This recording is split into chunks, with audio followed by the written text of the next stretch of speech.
One of the most common questions that I get asked as a career coach for international medical graduates and students is, when is the ideal time for me to focus on working toward my USMLE exam, especially because I want to match into residency for this year or the next year and so on. So because we're recording this in April of 2023, recently in my inbox, I get a lot of questions around, when should I work on USMLE Step 1 or Step 2 relative to my plan to getting into residency in 2024. And it really brought to mind that there is one thing that I recommend and I think that you should do for yourself before September. And what that one thing is dependent on the shift that we're experiencing in the medical, residency application landscape. Now, what do I mean by that?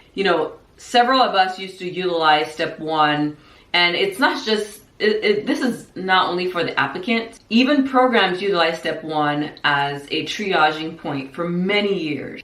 Till date, we know that certain score cutoffs for Step 1 were historically associated with whether you could make a specialty A or specialty B, right? We know that this was popular in specialties like plastics, dermatology, orthopedic surgery, general surgery even, where having a certain score on Step 1 automatically cut you out. And the reason being, when you even looked at program director surveys, with the most recent one that I reviewed was a program director survey for 2020. And they asked what was the number one determining factor of who gets invited for interview. Step 1 was always the top. So programs were utilizing Step 1 as a method of attracting the kind of applicant that they think would be a better fit based on their academic performance on the USMLE. Now, for several reasons, including wellness being one of them, the USMLE decided to shift from a numerical score on Step 1 to a more pass-fail system. Now, for myself, I've always thought that that was a bad idea for IMGs. Why? Because IMGs, we had utilized USMLE as a stepping stone, I should say Step 1, as a stepping stone for us, right? We utilized it to show our competitiveness. We utilized it to say that we were equally qualified or just as good, even better in certain instances when we knocked it off the charts. And so when you look at that kind of approach, it worked for us because it became the sort of point at which we were able to make ourselves stand out. We used it to distinguish ourselves. And so now you take that out of the equation and we're left with a pass-fail system.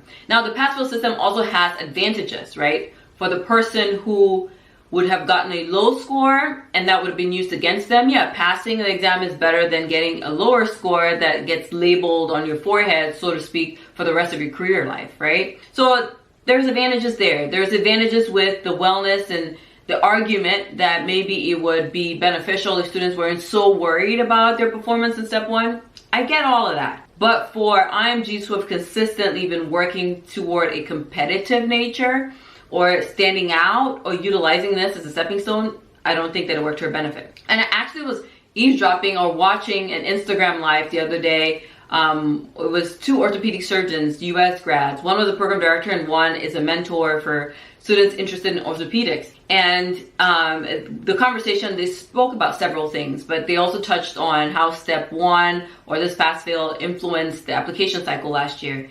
Interestingly, that specific program director said when they were reviewing the applications, most of the applicants still had scores. So they didn't really see a difference in how they were triaging students. But now moving forward, it'll be interesting to see what the outcome is now that we no longer have Step 1 scores. Now you also have to keep in mind, historically, US grads never really did Step 2 while they were on the interview trail. And so they used Step 1 usually as their application standard. So they only needed to submit a Step 1 score. Now, fast forward to what we're talking about today, which is the one thing that I think you could do for yourself before September. And what that is as an IMG is to have a Step 2 score in hand. I'll say that again. The one thing you could do for yourself before September of 2023 is to have a Step 2 score in your hand. So I'm not talking about you have a date for the exam. I'm not talking about you have this scheduled for the future. The reason being, knowing that Step 1 is going to pass fail, your competition, the US graduates, are going to start to produce Step 2 scores to make themselves stand out. because they also want to stand out for the programs that they're aspiring into, especially those going for the competitive specialty. So what you could do for yourself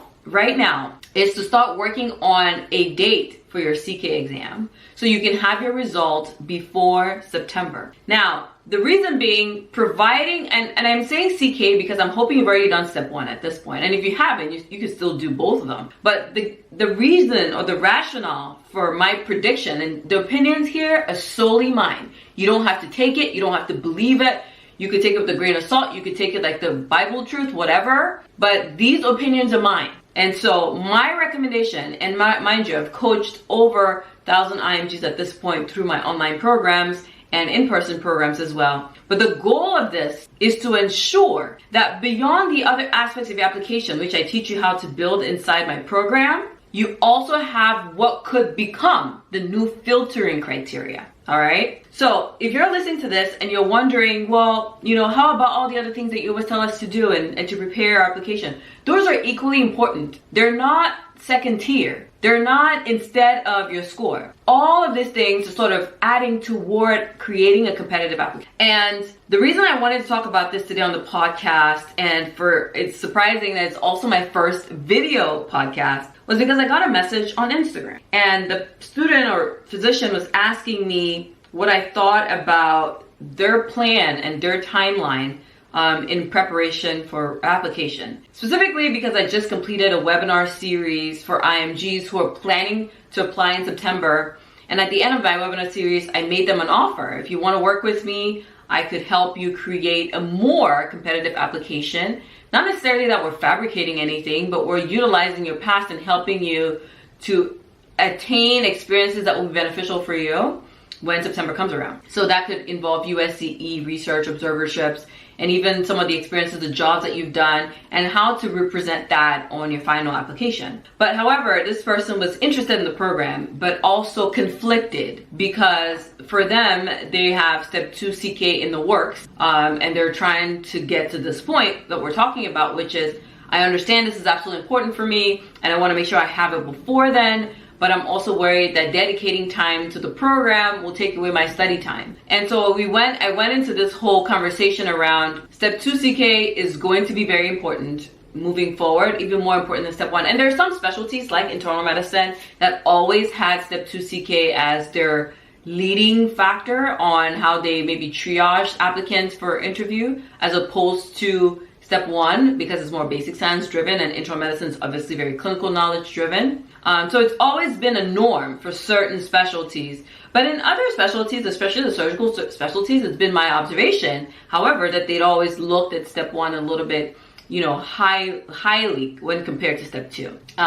So her question to me was, how can I juggle being in your program and then also working on my steps? And in my mind, I thought about that for a second and I've seen this through students who've been in my program in the past, who've actually told me that by being in the program, yeah, they're not necessarily on their phones every day, which I don't recommend anybody should be on their phones every day, or being in our private imgroadmapgroup.com every day. But they were able to gain study partners. They were able to prioritize what to study. They were able to learn from one another. And that's one of the benefits that they've experienced by being in a place with cohort members, meaning other students and graduates who are at the same level of their career as they were, help them to propagate their goal toward the exam a lot faster. And so when you're thinking about your plan for application in September, your USMLE is absolutely 100% important. But at the same time, you can benefit from being in the right community. You can benefit from being